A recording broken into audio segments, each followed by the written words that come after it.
Hello, my name is Salsabilla Nur Cahyani, and I will read my project midterm test at Fanced Listening. Part 1. One of the characteristics that sets public art apart from that found in museum and gallery setting is that it's located in the city. It's everywhere you look as you go around. One of my favorite spots to find public art is on MRT station, where there are hidden pockets of it. A new piece can be seen each time you exit the train at different station. Another thing you might notice is that the materials used are vastly different. They have to exist outside in order to be able to endure the rain.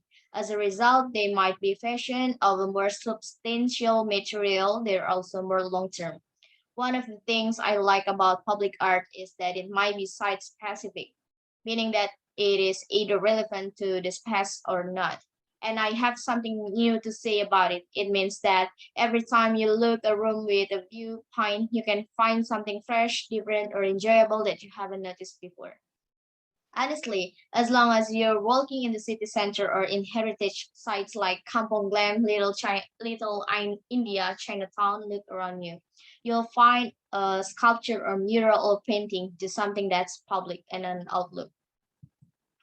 Fernando Botero, it's a giant bud and it's sit right here on the edge of Singapore River. It's a very interesting quote because people react to it in quite different ways. Some people just go up to it and comment on its size, its volume, its weight. So it's incredible heavy, looking quite majestic before because it's bigger than all of us. But it also kind of makes you wonder, why is there blood at the edge of the river apart from, of course, being a natural sight we see every day? This bed was meant to represent peace and prosperity. This sculpture made by one of Singapore's pioneering sculptors from Fasala. It was made in 2008, showing five boys and one of them at the bottom jumping into the river. It kept as a memory which Trungpajon used to see kids jump, play, and swim in the water that barely see much nowadays. So it's a little nostalgic for when the river was a center of activity, but in a different sense.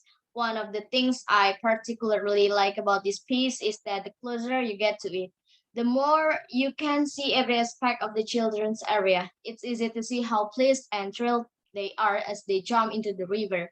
It's an existing piece of work, which is pretty different from some of the most solid kind that you see as you go down the street and attempt to keep an eye out for visitors. So there are many connections between the kids. It's kind of makes you responsible of how they took their journey and jump into the river. It's an amazing piece of work to spend time with. Part two. At times, every opportunity will appear to be a door waiting to be opened, right? As a result, you must be able to spot change. First and foremost, nothing is good opportunity. You must realize an opportunity's potential. She used her previous experience to go to America and begin her profession at the age of 32.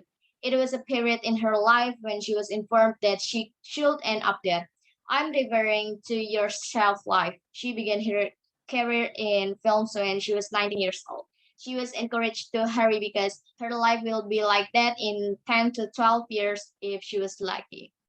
She doing 5 movies in a year. She realized that if she did everything slowly, she played a quality film. As she did so, she realized that she had imitated Ezra's appearance. But for it just films that pushed my own fellows as an actor. She closed what made grow as an artist and using midlife. You'll never change those trees, just using your thing you can reven yourself. She didn't let what an audience want to see or what the industry needed. Learning new things is an important part of growing up as time passes. She did it because she wanted to learn how to do it. For example, if she finished a film as co-producer and is asked why, she will respond that she wants to learn. The most important thing to remember when many individuals are hesitant to ask a question because they believe they know and can do it. It's preferable to ask a question than to make a mistake that makes you appear numb. That's what she's going to do to her new member. For the last part is there are 5 important things to make a successful negotiation according to Harvard Law School. The first is make a list of your need and interest to know that the negotiation will be good outcome. Second, your BATNA should be identified. BATNA stands for Best Alternative to a Negotiated Agreement. You can improve your BATNA by making a list of alternatives to your discussed, and if you don't reach an agreement, is there any way to negotiate a better arrangement with a supplier, customer, or partner? If there are any constraints, look for any terms that describe what you're looking for and what could be done to improve it. Third, set a reservation price. Fourth, there are many variables that can determine your reservation price. Make a plan after you look and identify the level of authority. For the last item, and it's so important, assess the other side's position and interest, knowing the objective, their need, and their problems.